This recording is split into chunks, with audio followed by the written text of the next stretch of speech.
Le cours de bourse de GTT a atteint un plus haut historique cette semaine. On est à 179 € par action au moment où je tourne la vidéo. Ce plus haut, il fait suite au fait que l'action a pris 9% suite à la publication des résultats de Q3. Et ça vient couronner une très belle année sur les marchés puisque depuis le début d'année 2025, le cours affiche un très joli plus 33%.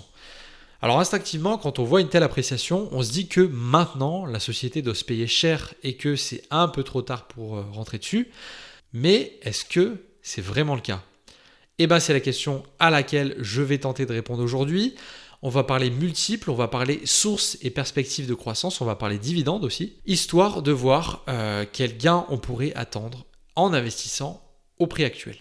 Avant de commencer, je tiens à préciser que toutes les opinions et autres hypothèses de valorisation que je vais partager dans cette vidéo, elles sont personnelles et elles n'engagent que moi. Ce n'est en aucun cas, bien évidemment, un conseil en investissement. Et sinon, si ce genre de vidéo vous plaît, n'hésitez pas à mettre un like et à vous abonner. En faisant ça, vous me donnez un petit coup de pouce pour développer la chaîne. Alors, avant toute considération concernant la valorisation, il faut qu'on sache un peu où on va. En guise de point de départ, j'aime toujours bien repartir de la répartition du revenu entre les différents flux pour voir sur quoi est-ce qu'on peut se concentrer. Alors sur les 9 premiers mois de l'année, ils ont fait environ 600 millions d'euros de chiffre d'affaires.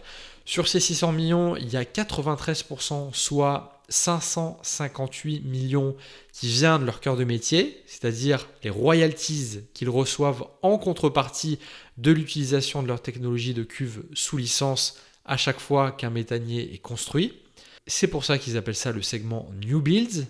Et donc, au sein de ce segment, les méthaniers et les éthaniers représentent à eux seuls 88% du revenu total sur les 9 premiers mois.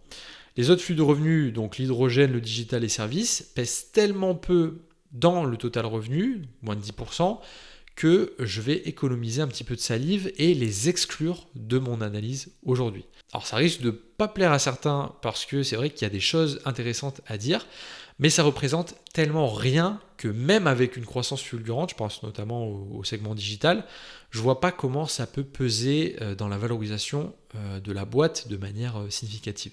Donc aujourd'hui, on se préoccupe uniquement du flux New Builds, comme ça c'est plus simple et surtout c'est sur cette activité où ils ont leur avantage compétitif en béton armé. Ok, donc une fois qu'on a dit ça, on peut commencer à poser les bases. Pour l'occasion, j'ai repris la slide que j'avais partagée quand j'avais fait la vidéo de valorisation sur LVMH. Il y a 2 grands moyens de gagner de l'argent en bourse, percevoir des dividendes et réaliser une plus-value quand le cours de l'action que l'on détient augmente. L'appréciation du prix d'une action dépend elle-même de 2 choses, la croissance des free cash flow par action et l'expansion du multiple. Donc ça nous fait 3 composantes en tout à regarder. La première, c'est la croissance des free cash flow par action, le composant le plus important. Le deuxième, c'est l'évolution du multiple et le troisième, c'est les dividendes. On va les regarder dans cet ordre-là. Et on va commencer donc par le plus gros morceau, l'estimation de la croissance. Bon, je vous apprends absolument rien si je vous dis que c'est un exercice difficile. Personne n'a de boule de cristal malheureusement.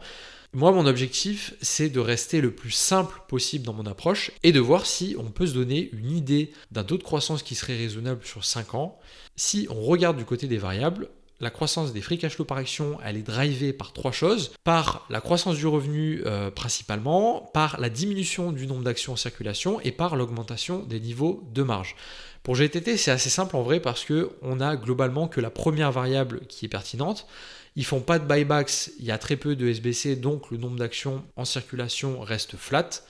Et concernant les niveaux de marge, les niveaux sont déjà extrêmement élevés.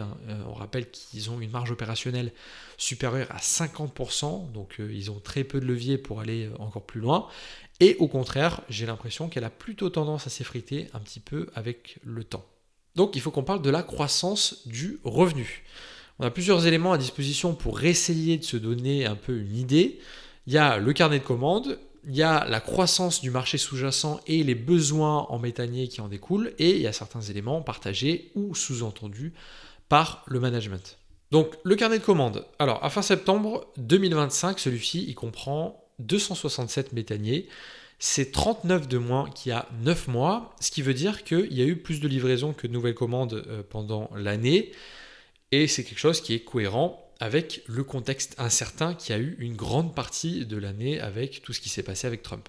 Dans les slides présentés lors des derniers résultats semestriels, le management avait inséré un graphique qu'il partage régulièrement, qui est celui que vous voyez là, et qui est intéressant parce que ça montre la répartition du carnet de commandes sur les prochaines années, en termes d'unités en fonction de la date de livraison, et en termes de revenus attendus du carnet de commandes. Donc là, les chiffres sont au 30,06 et pas au 30,09. Et donc, ils nous disent qu'ils ont 1,7 milliard d'euros de revenus qui est sécurisé, répartis sur 2025, 2026, 2027 et même 2028 et au-delà. C'est vrai que c'est quelque chose qui est bon à savoir. C'est toujours rassurant en tant qu'investisseur quand on voit ça. En revanche, ça ne nous donne pas forcément d'infos sur la croissance à attendre dans les prochaines années. Ensuite, on peut aller regarder du côté des perspectives en termes de demande en GNL dans les prochaines années. Pour ça, GTT nous met gentiment à disposition ce que prévoient les scénarios dits centraux de prévision énergétique. Si je comprends bien, donc ces scénarios, on les appelle centraux parce que ce sont ceux qui sont jugés les plus probables actuellement, réputés ni trop optimistes ni trop contraignants sur le plan politique. Et donc si on en croit ce graphique, jusqu'en 2030 au moins, la production de GNL, mesurée en millions de tonnes produites par an, donc MPTA, devrait continuer d'augmenter à un rythme annualisé de 6%. Et ça, c'est vrai que ça nous donne un premier chiffre de croissance, on va dire, du marché des besoins sous-jacents. Ces scénarios de croissance de la production, ils sont cohérents avec l'évolution des décisions d'investissement en termes de projets de liquéfaction, donc c'est-à-dire de construction des usines qui servent à transformer le gaz naturel en gaz naturel liquéfié. Et ce que nous montre du coup ce graphique, c'est qu'après une période bien plus calme en termes de nouveaux projets, donc l'année 2024 et le début de l'année 2025, les affaires ont repris très fort au Q2 et au Q3 2025, avec un nombre record de nouvelles décisions d'investissement, notamment aux États-Unis, où on a observé une année historique en termes de nombre de projets contractés. C'est ce qu'on voit clairement sur cette slide. Et qui dit nombreux projets de liquéfaction dans les prochaines années, dit gros besoin en méthanier pour transporter le GNL qui va être produit donc aux États-Unis notamment, et exporté dans les régions consommatrices comme l'Europe ou l'Asie. Et donc l'ensemble des décisions d'investissement contractées en 2025 correspondrait à un volume de 84 millions de tonnes par an supplémentaires. Et si on en croit les mots de Philippe Bertherotière, le CEO pendant l'earnings call, ce volume correspondrait à un besoin de 150 nouveaux méthaniers à construire dans les prochaines années. Et ça, c'est juste, entre guillemets, les projets contractés cette année. Si on estime à la louche à 7 millions d'euros les royalties qu'il touche en moyenne pour chaque construction de méthanier, ça fait environ 1 milliard d'euros de revenus à venir répartis sur les prochaines années. Donc c'est pas mal et ça montre qu'il y a assez peu de doutes sur la demande en méthanier à moyen terme. Une autre information qu'on obtient du CEO pendant l'earnings call, c'est le fait que la date de livraison estimée des méthaniers qui sont commandés aujourd'hui, c'est 2029. Il dit qu'il y a presque plus de slots disponibles chez les chantiers navals pour un navire qui sera livré en 2028. Et pour cause, les méthaniers, ça fait partie des navires civils les plus complexes à construire. D'après GTT, c'est en moyenne entre 9 et 12 mois d'études et ingénierie avant la construction et entre 18 et 24 mois du début de la construction jusqu'à la livraison. Donc c'est super long, notamment à cause de la complexité des cuves cryogéniques. Et ça met le doigt sur un des sujets les plus importants pour la croissance de GTT. C'est ni plus ni moins que la cadence de construction des chantiers navals. Avoir un carnet de commandes bien rempli, c'est vrai que c'est important et ça donne de la visibilité. Mais la conversion de ce carnet en revenus réels, on va dire, et par ricochet en croissance, ça va dépendre fortement de la capacité physique des chantiers navals et de la qualité de leur exécution. Typiquement, les retards dans l'avancement des chantiers, c'est un vrai cauchemar pour GTT parce que ce sont des royalties qui ne tombent pas et un plomb dans la croissance du revenu. Donc ça, c'est une des contraintes majeures de leur modèle puisqu'ils ont très peu de contrôle, on va dire, sur le revenu qu'ils génèrent en termes de timing notamment. La demande en GNL et en méthanier a beau être là, ça peut mettre plus de temps à se voir dans la croissance de GTT et le revenu est en quelque sorte limité à la capacité physique des chantiers, c'est ce qu'on vient de dire. Donc si on reste pragmatique, si GTT veut être capable d'augmenter son revenu année après année, il faut soit que les chantiers navals développent leur capacité ou alors que GTT parvienne à facturer plus sur chaque navire construit. Pour ce qui est de la première variable, il y a une tendance qui prend de l'ampleur depuis plusieurs années, c'est la montée en puissance des chantiers navals chinois dans la construction de méthaniers. Donc ça, c'est un vrai levier de croissance à moyen terme. Historiquement, le marché de la construction des méthaniers, il est ultra dominé par les chantiers navals sud-coréens. Mais depuis 2022 et le boom du GNL, les chantiers publics chinois se positionnent comme une vraie alternative parce que ce segment de marché est devenu plus juteux. Et comme sur d'autres marchés, les entreprises chinoises, elles sont montées en gamme et elles sont beaucoup plus compétitives sur le plan technologique, y compris dans la construction des navires complexes comme les méthaniers. Et elles offrent de la capacité au marché, là où les chantiers coréens sont saturés pour plusieurs années, notamment à cause des nombreux slots réservés par Qatar Energy, qui est tout simplement la compagnie pétrolière nationale au Qatar. Et donc d'après ce que j'ai pu lire, aujourd'hui les chantiers navals chinois représentent 30% des commandes de méthaniers environ. D'ailleurs, pendant l'earnings call, Philippe Berthet-Rotière annonce qu'ils ont reçu, pendant le trimestre, une grosse commande du chantier naval chinois Hudong Zhonghuo. Désolé les Chinois pour la prononciation désastreuse. Ça, c'était une commande pour les cuves de 24 méthaniers, donc c'est quand même pas mal. Donc ça, c'est une énième preuve que GTT est un point de passage obligatoire dans la construction des méthaniers, puisque les chantiers chinois, eux aussi, utilisent leur technologie de cuve cryogénique. Donc ça, c'était pour la première variable. La deuxième variable, donc le fait de facturer plus de revenus pour chaque navire, il dépend de deux choses principalement. Premièrement, c'est la taille des navires, parce que les royalties sont notamment calculées sur la base du nombre de mètres cubes de cuve. Plus un méthanier est grand, plus GTT gagne de l'argent. Alors sur cet aspect-là, je ne suis pas forcément convaincu que les navires construits seront d'une taille de plus en plus importante dans les prochaines années. Il ne faut pas oublier qu'il y a quand même des contraintes techniques. Beaucoup de ports ne peuvent pas actuellement accueillir des navires de très grande taille. Et la taille, ce n'est pas forcément un avantage quand il faut gérer les fluctuations de demande. Je fais le parallèle avec le shipping, qui est un secteur que je connais un petit peu. Donc les porte-conteneurs qui sont d'une taille adaptée souvent au marché sur lequel ils opèrent, on va dire. Vous allez avoir des énormes porte-conteneurs qui font, par exemple, de l'Asie en Europe, qui est une énorme autoroute. Par contre, quand vous avez des marchés avec moins de volume, il vous faudra forcément des navires plus petits. Donc ça, c'est le premier point. Et le deuxième point sur lequel ils peuvent jouer, ce sont les produits en eux-mêmes. Parce que GTT propose des licences pour plusieurs technologies de membrane et ils cherchent constamment à améliorer leurs produits et à innover. Et ils sortent des versions améliorées de leur technologie de manière régulière, qui facturent bien entendu plus cher. Donc là, je pense qu'il y a un vrai levier intéressant, sachant que les nouveaux méthaniers ont tendance à être équipés en théorie avec les technologies les plus à la pointe. Bon, on a déjà abordé pas mal de choses concernant la croissance. C'est vraiment pas évident d'arriver à un chiffre, vous l'avez vu. Mais dans l'idée, je dirais que la demande en méthanier à moyen long terme, elle est là. Il y a assez peu de doutes à ce sujet. Mais à cause de la contrainte que pose la capacité des chantiers navals, je miserais sur une croissance un peu plus lente, mais lissée sur une période plus longue, plutôt que l'inverse.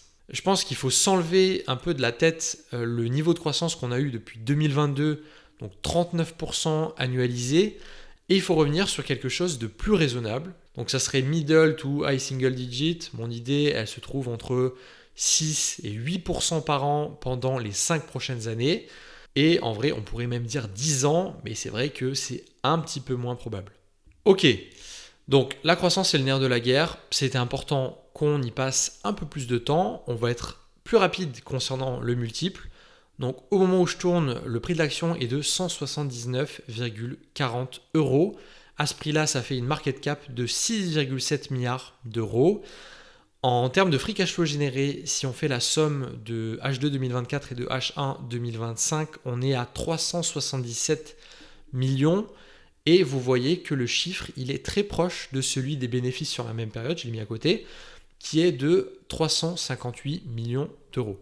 Donc à ces niveaux-là de free cash flow et de bénéfices, ça nous donne un price to free cash flow de quasi 18 et un PE ratio de 18,6. Donc voilà, les chiffres sont très proches aussi, logique. Et ce qu'on peut dire, c'est que ce sont des ratios très corrects à première vue. Et ils le sont encore plus quand on calcule le forward PE. Alors, ce que j'ai fait, c'est que j'ai simplement appliqué la dernière marge nette à l'estimation du revenu 2025 qu'ils ont donné. Donc, ça a donné 403 millions d'euros de résultats nets, ce que vous voyez là. Et donc, ça nous fait un forward PE de 16,5 seulement, qui est un multiple qui est raisonnable, très raisonnable même pour le niveau de qualité de la boîte et par rapport à ce qu'on voit aujourd'hui. On peut finir avec les dividendes. Donc tout au long de l'année, ils nous ont annoncé un payout ratio de 80% au minimum en 2025. Il faut se rendre compte à quel point c'est quand même énorme. Et donc ça nous ferait sur la base du résultat net estimé de 403 millions d'euros, des dividendes payés en 2025 de 322 millions, ce qui représente une augmentation, j'ai fait le petit calcul, de 41% par rapport à ce qui a été versé en 2024.